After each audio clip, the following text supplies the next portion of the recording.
There is a mountain range running along the spine of eastern America that most people drive past without a second thought.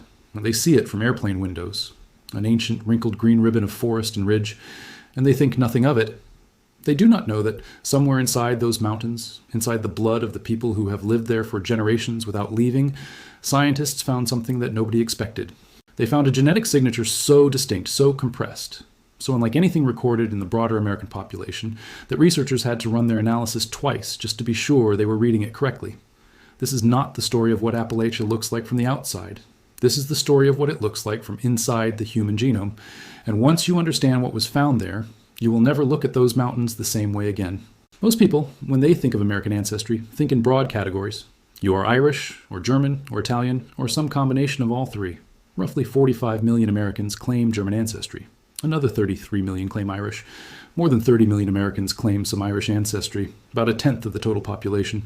These are the kinds of numbers that fill census forms, that appear in ancestry test advertisements, that get mentioned at dinner tables during family reunions. They feel enormous. They feel like they define the American story. But here's what those numbers do not tell you. They tell you nothing about what happens when a group of people carrying that ancestry stop moving, when they climbed into a valley, built a cabin at the end of a creek, and simply did not come back out for 200 years. That is the Appalachian story, and it is a story written not just in history books, but inside the molecular architecture of human DNA. Appalachia spans parts of 13 states, from Alabama, Georgia, and Kentucky through Maryland, North Carolina, Ohio, Pennsylvania, South Carolina, Tennessee, Virginia, and West Virginia, encompassing 423 counties with a combined population exceeding 26 million people. 26 million. That is larger than the population of Australia. And yet this region, this enormous swath of American land and American life, remained genetically one of the most isolated population pools on the entire continent. Think about what that means. For generations, not decades, but generations, these families married within the same valleys, baptized children in the same creeks, buried their dead in the same hillside cemeteries, and in doing so, did something that scientists now study with the same intensity they apply to remote island populations in the Pacific Ocean. They created a controlled genetic experiment without even realizing it. And when researchers finally mapped the DNA of Appalachian families in depth, the results were not simple. They were not what the history books suggested. They were not what the ancestry advertisements promised. What they found was layered, contradictory, troubling in certain respects, and in other respects, nothing short of extraordinary. But here is where it gets interesting. To understand what scientists found, you first have to understand who built Appalachia. Because the answer is not one people. It was never one people. It was a collision, a slow, isolated, multi-generational collision of at least three entirely separate worlds. About 90% of Appalachian settlers in the 18th and 19th centuries were Scots-Irish, descendants of Ulster Protestants whose ancestors had migrated to Northern Ireland from the Scottish lowlands. These were not gentle people. They were not people who arrived in comfort. They came from the border regions between Scotland and England, a zone that had known nothing but war, cattle raids, religious persecution, and institutional poverty for centuries. They were people shaped by conflict at a cellular level, people whose entire cultural identity was built around distrust of authority, fierce loyalty to family, and the kind of stubborn independence that makes a man climb into a mountain hollow and decide, consciously or not, that this is far enough from the world that tried to destroy him. The Appalachian region became a haven for those who had suffered under oppressive British rule. During the Revolutionary War, many of these Scots-Irish immigrants played a fundamental role in securing an American victory. At the Battle of Kings Mountain in 1780, descendants of Scots-Irish immigrants to Tennessee and Virginia were instrumental in defeating the opposing Loyalist forces. President Theodore Roosevelt later referred to that victory as the turning point of the American Revolution. Read that again. The turning point of the American Revolution. Not fought by the elite forces of the established colonies, fought by the mountain people. The people history would later call backwards, the people whom outsiders would later mock for their accents, their poverty, their insularity. Those same people, with their ancient blood, helped determine the fate of a nation. But the Scots-Irish were not alone in those mountains. Documented studies prove that the majority of Appalachian mountain people were about evenly mixed between English, Scots, and Scots-Irish. German settlers followed the same mountain roads, settling in the valleys and bringing with them their own traditions, their own genetic lineages, their own centuries of inherited memory, and woven through all of it, though this was rarely acknowledged, rarely documented, deliberately obscured in official records for reasons that will become clear, was the presence of people who had been in those mountains long before any European ship had crossed the Atlantic. Early Scots-Irish and German settlers brought with them distinctive music, storytelling, and craft techniques that blended with the customs of Native American tribes, such as the Cherokee and Shawnee. But blended is a polite historical word. What actually happened between the European settlers and the native peoples of Appalachia was far more complex, far more intimate, and far more genetically significant than the word blended allows. And this is where everything changes. When geneticists began running large-scale DNA analyses on families with deep Appalachian roots, one of the first things they encountered was an inconsistency. Families who had identified as white, who had birth certificates identifying them as white, who had voted as white, married as white, and, in some cases, gone to war listed as white, were showing genetic markers that pointed elsewhere. Not dramatically, not in ways that any 19th century doctor examining them would have noticed, but in ways that modern genomic sequencing made impossible to ignore. There was Native American ancestry in the genetic record. There was sub-Saharan African ancestry. There was a complexity hidden inside these families that centuries of rigid American racial categorization had simply papered over. This was not an accident. This was not an anomaly. This was, according to scientists who have spent careers studying this population, the predictable result of what happens when isolated communities form at the intersection of multiple worlds. Genetic evidence suggests that the families historically referred to as Melungeons are the offspring of sub-Saharan African men and white women of Northern or Central European descent. The Melungeons. That name alone carries centuries of weight. For generations, nobody would claim it. It was used as a slur. Beginning in the early 1800s, or possibly before, the term Melungeon was applied as a slur to a group of about 40 families along the Tennessee-Virginia border. These were people whose dark complexions, whose curly hair, whose features that defied easy categorization made them targets in a society that had built its entire legal and social architecture on the question of which side of the color line you belonged to. And so they invented stories. Or perhaps they repeated stories that someone else had invented first. They said they were Portuguese. They said their ancestors had come from Turkey.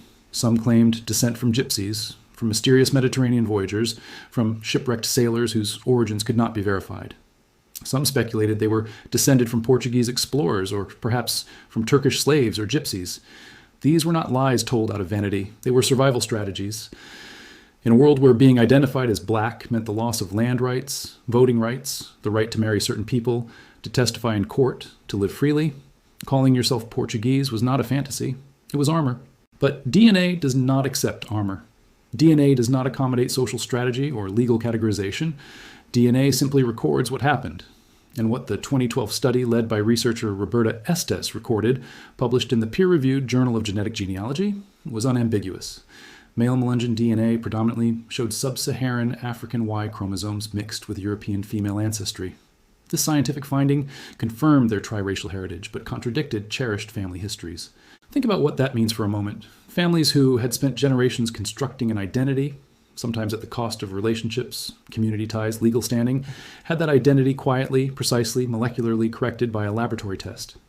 Lead researcher Roberta Estes said there were a lot of people upset by this study. They just knew they were Portuguese or Native American. But here is the more important question, not why they were upset. Why did they have to hide in the first place? Researchers theorize that the various Melungeon lines may have sprung from the unions of black and white indentured servants living in Virginia in the mid-1600s, before slavery became racially codified. This is the part that the standard American history textbook rarely teaches with any depth. There was a period, brief, historically compressed, but real, before the full legal architecture of racial slavery had been constructed, when black and white laborers existed in a similar legal category. They worked the same land under similar conditions of indenture. They lived in proximity. They formed families. And then the law changed. The Virginia slave codes hardened. Racial boundaries were legally enforced. And the communities that had already formed across those boundaries had to make a choice. They could stay in the lowlands and be categorized, or they could go into the mountains, where the law's reach was thin, where the records were sparse, where a man's ancestry was whatever he told his neighbors it was. They went into the mountains. During the 17th and 18th centuries, Virginia and North Carolina enacted increasingly restrictive laws regarding race and social status. Mixed-race communities, composed of free black people, indigenous groups, and poor European settlers, formed in isolated areas to avoid legal oppression. This is not chaos. This is strategy. Appalachian isolation was not simply a product of geography. It was, for some of these families, a deliberate act of self-preservation. The mountains were not a dead end. They were a refuge.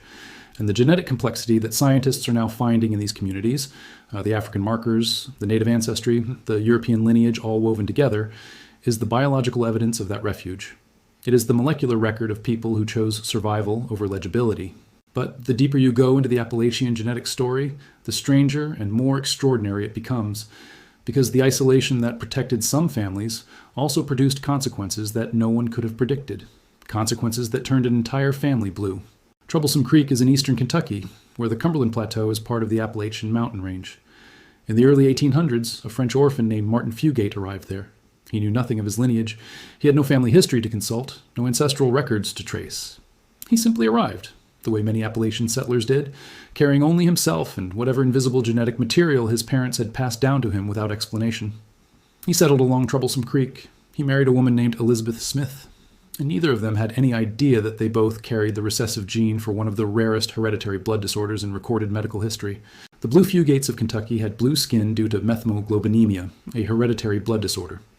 Martin Fugate settled in eastern Kentucky in 1820. Many of his descendants had blue skin due to genetic mutations from intermarriage among isolated Appalachian families. 4 of their 7 children were born with visibly blue skin. Not metaphorically blue, not slightly tinted. Blue. The color of a clear winter sky, the color of creek water in shadow, the color of bruised cold. Their blood, carrying insufficient oxygen to their tissues due to an enzyme deficiency, had given them a visual marker unlike anything their neighbors had ever seen. Patients' lips are purple, the skin looks blue, and the blood is described as chocolate-colored because it is not oxygenated. Now consider what that meant in the isolated hollows of 19th century Appalachia. There were no hematologists within 100 miles. In the 1800s, the nearest town doctor might be a day's ride away, so births and marriages stayed close to home. Cousins married cousins, and the recessive gene stayed alive. Each generation of marriage within the community increased the probability that 2 carriers of the gene would find each other. And because the community was isolated, geographically, socially, economically, the gene circulated without escape, without dilution, without the statistical probability of outsider genetics washing it away. For 150 years, locals in the area of Hazard, Kentucky, were stumped by a group of people whose skin was the color blue. The ailment was contained mostly to descendants of the Fugate family of Troublesome Creek, and a related family in nearby Ball Creek. 7 generations. 7 generations of blue-skinned men and women living in the Kentucky mountains, going about their lives, farming, fishing, raising children, attending church, while carrying in their blood a condition so rare that most medical students today encounter it only in textbooks. Dr. Madison Coween, in the 1960s, identified the cause of the blue skin as methemoglobinemia, resulting from an enzyme deficiency.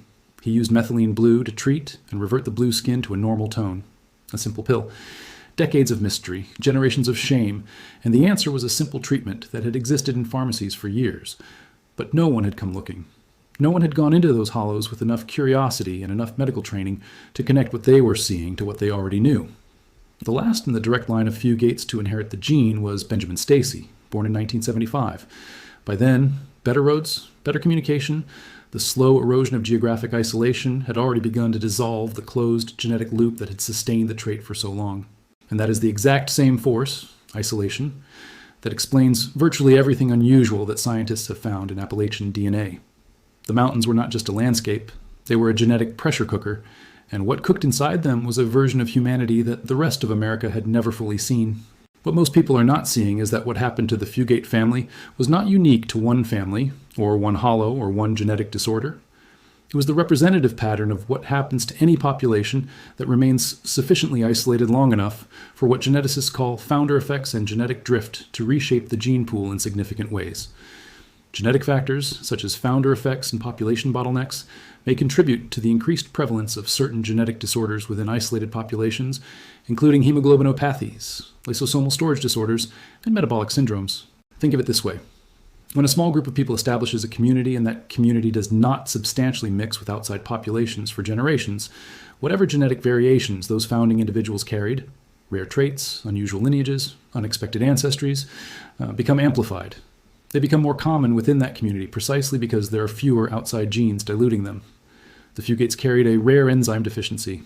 The Melungeon families carried the complex genetic record of triracial ancestry.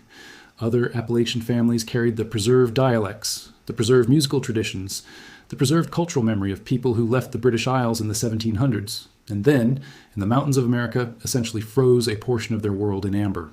Linguists call Appalachian speech a preserved dialect, but that undersells its life.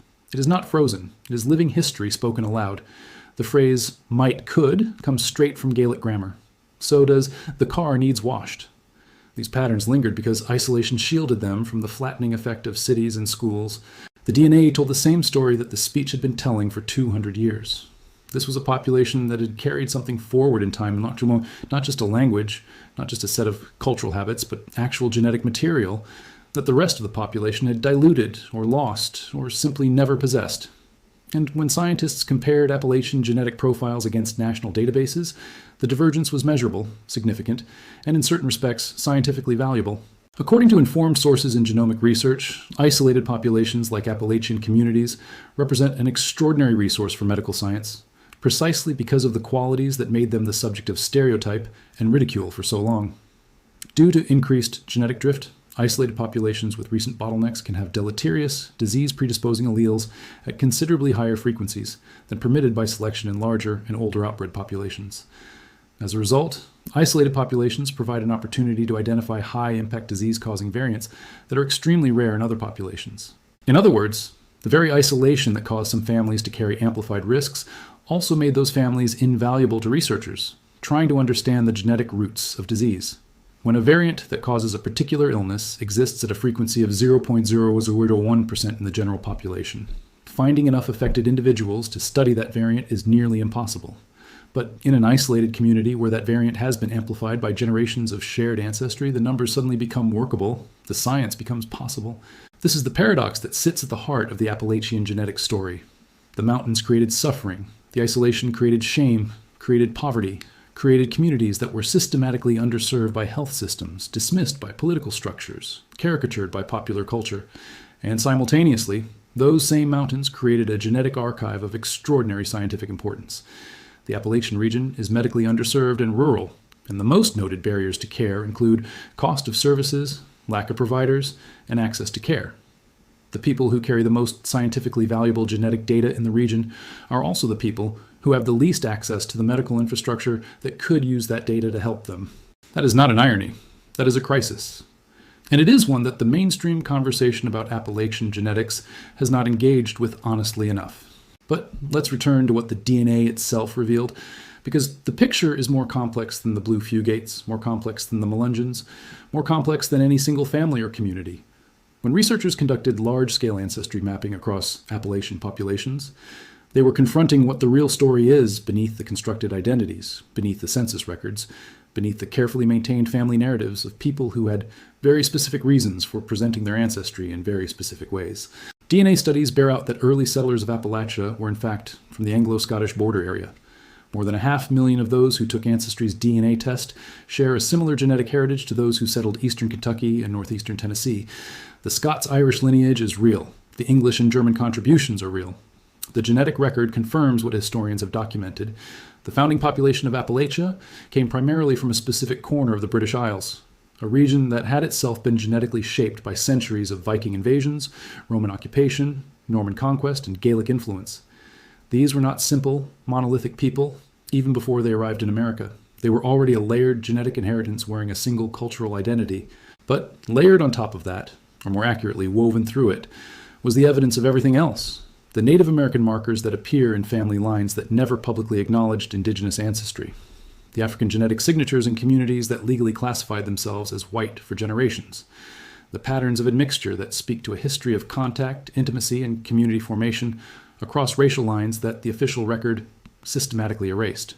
Sociologist G. Reginald Daniel, who has spent more than 30 years examining multiracial people in the United States, said that genetic research is further evidence that race mixing in the United States is not a new phenomenon. All of us are multiracial, he said. It is recapturing a more authentic United States history. Read that carefully. A more authentic United States history. Not a different history, not a revisionist history, a more authentic one. The DNA is not arguing with America's founding mythology. It is simply completing it. It is filling in the parts that the official record left blank, sometimes out of shame, sometimes out of fear, sometimes out of the kind of deliberate institutional suppression that served the interests of power far more than it served the interests of truth. And there is a third layer to the Appalachian genetic story that is only beginning to receive serious scientific attention, and it concerns not ancestry, but health. Not where these people came from, but what their genes are doing to them right now, in the present, in hospitals and clinics across the region. Appalachian Kentucky has one of the highest incidence rates of lung cancer in the United States. The disproportionately high incidence is not explained by tobacco alone. Preliminary analysis of trace element content in toenail samples reveals higher levels of arsenic, chromium, and nickel in Appalachian Kentucky residents than elsewhere in Kentucky. Environmental contamination, decades of industrial extraction without adequate environmental regulation, generations of communities living adjacent to coal mines and chemical plants without the political power to demand remediation, all of this has left a mark on the bodies and the genes of people in this region. Not just through direct chemical exposure, but through epigenetic modification, through changes in how genes express themselves that can be passed, in some forms, to the next generation. This is where the science gets unsettling. Because what researchers are finding is that the health burden of Appalachia is not simply explained by poverty or by cultural choices or by the individual behavioral factors that politicians often cite when they want to explain away structural problems. The health burden of Appalachia is written into the genome. It is the product of isolation that amplified certain genetic vulnerabilities. It is the product of industrial contamination that altered gene expression in measurable ways. And it is the product of a healthcare system that has historically treated Appalachian communities as an afterthought, leaving those genetic vulnerabilities undetected, unaddressed, and untreated for far too long. Appalachian Americans are an underserved population with increased risk for diseases having strong genetic and environmental precursors. That sentence from a peer-reviewed study is doing a lot of careful academic work to describe something that deserves to be stated more directly. The people of Appalachia carry a disproportionate genetic and environmental disease burden.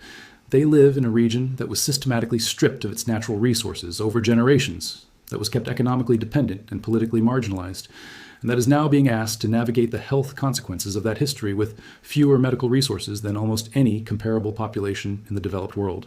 That is the part of the Appalachian DNA story that most mainstream coverage buries under the more comfortable narrative of Blue Fugate curiosity and Melungeon mystery. But it is the part that actually matters most in terms of human consequences.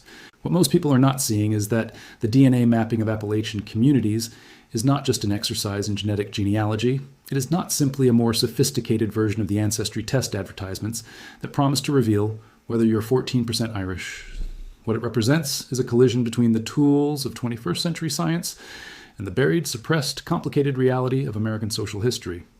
Every unexpected genetic marker found in an Appalachian family is a data point in the larger story of how race was constructed, how communities formed under pressure, how isolation shaped the human body in ways both beautiful and devastating. The Blue Fugates were blue because the mountains held them so close together that a single rare gene could survive for 7 generations. The Melungeons were Melungeons because the mountains offered them refuge from a legal system that would have destroyed them in the lowlands. The Scots-Irish settlers of the Appalachian Hollows preserved a dialect, a musical tradition, a set of cultural reflexes that the rest of America had diluted and lost, because the mountains held them apart from the forces of homogenization long enough for those things to survive. The Melungeons of Southwest Virginia and East Tennessee carried a blend of European, African, and indigenous ancestry. Their mixed heritage, concealed and mythologized for centuries, survived precisely because of the same isolation that defined the region. Isolation is the central fact of Appalachian genetics. And isolation is not a simple thing. It is not just geography. It is the product of economic systems, political choices, legal structures, and historical forces that created communities capable of preserving things, languages, traditions, genetic traits, ancestral complexities, that the rest of the country had long since dissolved. Appalachian isolation is simultaneously the source of the region's greatest suffering and the source of its greatest scientific and cultural richness. That tension is not resolved by a DNA test. It is revealed by one. And here's the question that the scientists have not yet fully answered, the question that the data points to without definitively concluding what happens to this genetic archive now. The isolation that shaped Appalachian DNA over centuries has been eroding for decades. Better roads, the internet, economic migration, young people leaving the hollows for cities in Ohio and Florida and Texas. The gene pool is opening. The founder effects are diluting. The remarkable, compressed, genetically unusual communities that made Appalachian DNA so scientifically distinct are changing in real time, and that change is irreversible. In some respects, this is straightforwardly good. The same isolation that preserved the Scots-Irish dialect and the Melungeon ancestry and the Fugate enzyme deficiency also preserved poverty, limited educational opportunity, and health disparities that have shortened lives for generations. Opening those communities to broader economic and genetic exchange has reduced certain inherited risks, connected people to better health care, and provided opportunities that isolation had denied for too long. But something is also being lost. And the scientists who have spent careers mapping Appalachian genetics know it. The specific genetic signatures, the unusual trait frequencies, the ancestral complexities that only become visible in isolated populations. These are closing. The bottleneck is opening. In the 1980s and 1990s, the mountain people dispersed, and the family gene pool became much more diverse. The last documented blue-skinned fugate was born in 1975. The Melungeon cultural revival of the 1990s, the gatherings at Newman's Ridge, the genealogical societies, the DNA project that eventually confirmed what some families had quietly known and others had fiercely denied, came just in time to record a community identity before it fully dissolved into the broader American population. What the scientists found when they mapped Appalachian DNA was not just a set of genetic data points. They found the molecular record of American history's most hidden chapter. They found the evidence of survival strategies, racial refuge, biological isolation, cultural preservation, and genetic amplification that no official document had fully captured. They found the biological fingerprint of people who climbed into those ancient mountains and who, through the act of remaining there, became something genuinely distinct. Not in the way that racial essentialism suggests, not as a fixed biological type, but as a living genetic archive of a particular human experience. And the most unsettling finding of all is not any specific marker or any unusual trait or any unexpected ancestral connection. The most unsettling finding is how much was hidden in plain sight for so long. How many families carried the evidence of a more complicated American history in their own blood without knowing it? How many census forms recorded one identity, while the genome quietly told another story? How many generations of shame, of concealment, of constructed identity were necessary to survive in a country that demanded racial clarity in the face of biological complexity? The DNA does not judge those choices. It simply records what was there all along. The mountains are still standing, the creeks still run through the same hollows. The names on the mailboxes, the Fugates, the Goins, the Collinses, the Gibsons, still echo through those valleys, still connect living people to the layered, complicated, scientifically extraordinary world of their ancestors. But the communities are changing. The isolation is dissolving. The genetic archive is slowly merging into the broader American population. What remains is the question of what we do with what the science has found. Do we use the genetic data from isolated Appalachian populations to drive better medical research, better targeted treatment, better understanding of how disease variants propagate through closed communities? Do we use the ancestral findings to force a more honest reckoning with the racial history that created the Melungeons, that drove mixed-race families into mountain refuge, that constructed legal whiteness over the biological evidence of something more complex? Do we acknowledge that the health disparities showing up in the genomic data are not the product of cultural failure, but of systemic neglect? A neglect that the DNA now quantifies with a precision that policy arguments never could? Or do we do what has always been easiest? Do we treat the Blue Fugates as a curiosity, the Melungeons as a genealogical puzzle, the Appalachian genetic findings as a fascinating footnote to the larger American story, and then move on without asking who bears the cost of the history those genes record? The scientists have done their part. They mapped the DNA, they ran the analyses, they published their findings. The genome has given its testimony. The only question left is whether anyone is listening to what it actually said. Because what it said is not a simple story about ancestry percentages. What it said is that inside those mountains, inside those isolated families, inside the blood of people that America spent 2 centuries overlooking, there was a history more complex, more human, more morally demanding than anyone in power wanted to acknowledge. And now that the science has confirmed it, the question is no longer what scientists found in Appalachian DNA. The question is what we are going to do about it.